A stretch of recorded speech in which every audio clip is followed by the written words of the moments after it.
हाय, काफ़ी सारे students foreign language सीखना तो चाहते हैं, लेकिन वो ये डाउट में रहते हैं कि फॉरेन लैंग्वेजेस को ऑनलाइन सीखें या फिर नहीं। नमस्कार दोस्तों, मैं हूं गगनदीप आनंद और पिछले 11 सालों में मैंने हज़ारों स्टूडेंट्स की लाइफ में अपनी फॉरेन लैंग्वेजेस की पावर से पॉजिटिव बदलाव लाया है।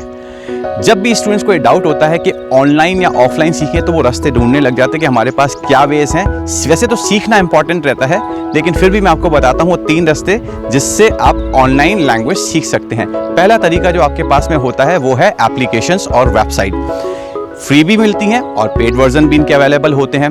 लेकिन जब भी आप फ्री एप्लीकेशन से सीखते हैं या फिर पेड से सीखते हैं, वेबसाइट से सीखते हैं, तो उसमें फीडबैक सिस्टम बहुत ही क्रूशियल पॉइंट रहता है, क्योंकि इसमें फीडबैक मिलना इतना आसान नहीं रहता। हर चीज़ के कुछ एडवांटेजेस होते हैं और कुछ डिसएडवांटेजेस। वैसे ही सेम एप्लीकेशंस के भी रहते हैं और वेबसाइट्स के भी। लैंग्वेज सीखने का ये बहुत अच्छा तरीका है, आप चाहें तो सीख सकते हैं। अगर आप फोकस हैं, आपका पर्पस है कि लैंग्वेज सीखनी है और आप सेल्फ मोटिवेटेड रहते हैं और पढ़ाई इस तरीके से करते हैं कि आपको किसी और पर्सन की रिक्वायर्ड नहीं है, सेल्फ स्टडी में बिलीव करते हैं, तो आप ज़रूर उस पर लैंग्वेज जाकर सीख सकते हैं। बहुत ही यूज़फुल तरीका है। दूसरा तरीका जो आपके पास में होता है वो है रिकॉर्डेड कोर्सेज का। बहुत सारे टीचर्स ने, कोचेस ने, मेंटर्स ने ऑनलाइन रिकॉर्डेड कोर्सेज तैयार कर रखे हैं। वो भी बहुत यूज़फुल तरीका है, उससे भी आप लैंग्वेज सीख सकते हैं। और तीसरा तरीका जो आपके पास में होता है, जो सबसे इफेक्टिव होता है, वो है लाइव इंटरेक्शन का। जब आप लाइव इंटरेक्टिव क्लासेस में आते हो तो फिर आप उसको बहुत ही नेचुरल तरीके से एक्सपीरियंस कर सकते हो। क्लासेस ज़रूर वर्चुअल होती हैं, लेकिन इसमें 1-to-1 कॉन्वर्जेशन पॉसिबल होता है। जब भी आप कोई एरर करते हैं तो टीचर आपको करेक्ट कर सकता है। तो मेरी ओपिनियन में सबसे ज़्यादा जो इफेक्टिव वे है लैंग्वेज को सीखने का ऑनलाइन, वो है लाइव इंटरेक्टिव क्लासेस। और अगर लाइव इंटरेक्टिव क्लासेस के साथ में अगर आपको रिकॉर्डेड क्लासेस भी मिलती हैं, तो ये और ज़्यादा आपको ज़्यादा वैल्यू देगा। इसका कारण क्या है? क्योंकि कई बार स्टूडेंट्स जब लाइव इंटरेक्टिव क्लासेस में आते हैं तो उनके साथ में चैलेंजेस होते हैं। उनके जो ड्यूटी आवर्स होते हैं, जो उनका जो वर्किंग टाइम होता है, वो क्लैश करता है क्लासेस के साथ में। तो रिकॉर्डेड कोर्सेज अगर साथ में होते हैं तो वो लैंग्वेज लर्निंग को फास्ट बना सकता है। तो 3 वेज हैं जिससे आप लैंग्वेज लर्निंग को बहुत ईजी बना सकते हो। और फ़ायदा ये है ऑनलाइन क्लासेस का सबसे बड़ा, वो कि अगर आपको अपनी लोकेलिटी में टीचर नहीं मिलता तो आप ऑनलाइन जाकर लर्निंग कर सकते हो। और ये सेम चीज़ मेरे साथ भी हो चुकी है। जब मैं लैंग्वेज सीखना चाहता था तो मुझे कोई टीचर नहीं मिल रहा था, क्योंकि मैं अजमेर राजस्थान में रहता हूँ और बहुत साल पहले यहाँ पर लैंग्वेज के, फॉरेन लैंग्वेजेस के बहुत सारे टीचर्स नहीं होते थे, जिसकी वजह से मुझे टीचर नहीं मिला। तो मैं लैंग्वेज तो सीखना चाहता हूँ, लेकिन टीचर नहीं मिल रहा।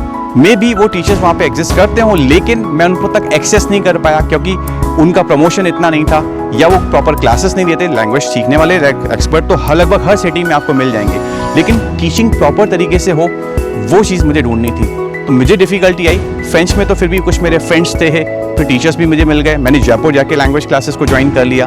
तो सबके लिए इतना आसान नहीं होता कि लैंग्वेज क्लासेस में रेगुलर शटलिंग करें। अजमेर से जयपुर मेरे लिए शटलिंग करना ईजी था, क्योंकि मुझे पैशन था लैंग्वेज सीखने का। लेकिन इतना पैशन आपके अंदर है या नहीं, वो आपको ज़्यादा पता होगा।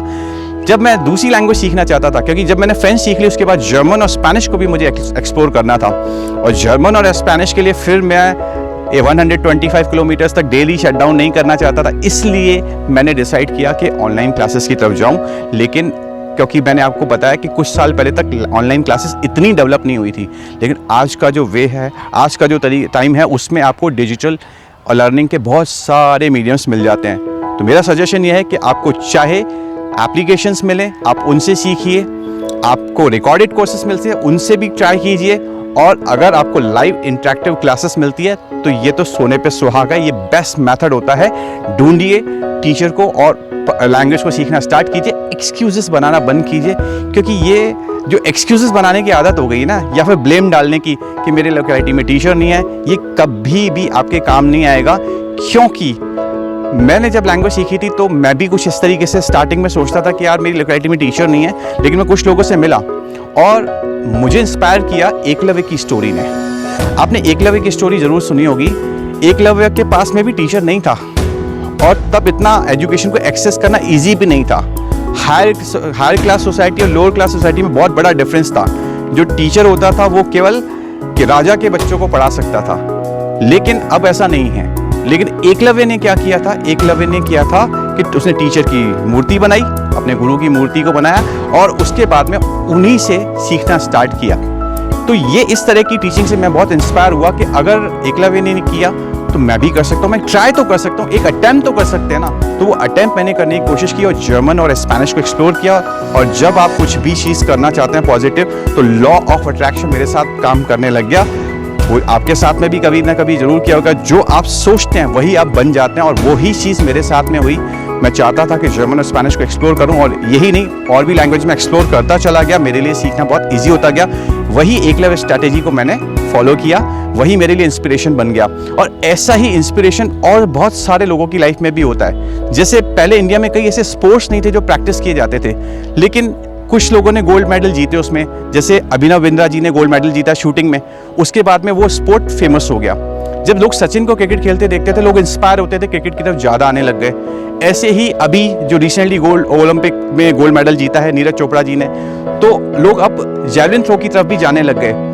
जिस तरीके से लोग स्पोर्ट्स पर्सन को अपना इंस्पिरेशन बना लेते हैं, म्यूजिशियंस को अपना इंस्पिरेशन बना लेते हैं, ठीक उसी तरीके से जब आप एक फॉरेन लैंग्वेज सीखना स्टार्ट करते हैं, तो आप ऐसे लोगों को अपना इंस्पिरेशन बनाएं जो आपके नेटिव लैंग्वेज को बोलते हों। जो लोग फ्रांस में रहते हैं, जो फ्रेंच बोलते हैं, फ्रांस के ही सिटीजन है, उन लोगों को तो वो लैंग्वेज आती है, लेकिन किसी इंडियन ने अगर एफर्ट्स करके लैंग्वेज सीखी है, तो ऐसे लोगों की रेस्पेक्ट ज़रूर कीजिए।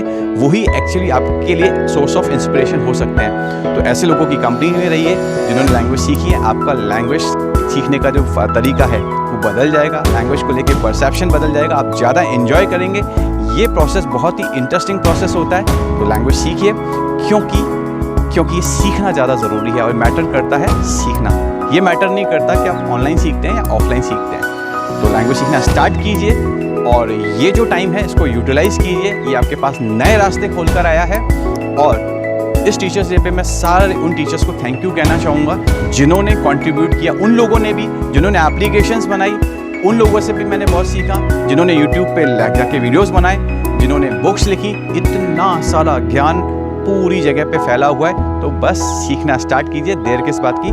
और लास्ट में कहना चाहूँगा, गुरु गोविंद दोनों खड़े, काके लागू पाए, बलिहारी गुरु आपने गोविंदियो बताए। Thank you for all and happy teachers day. Thank you.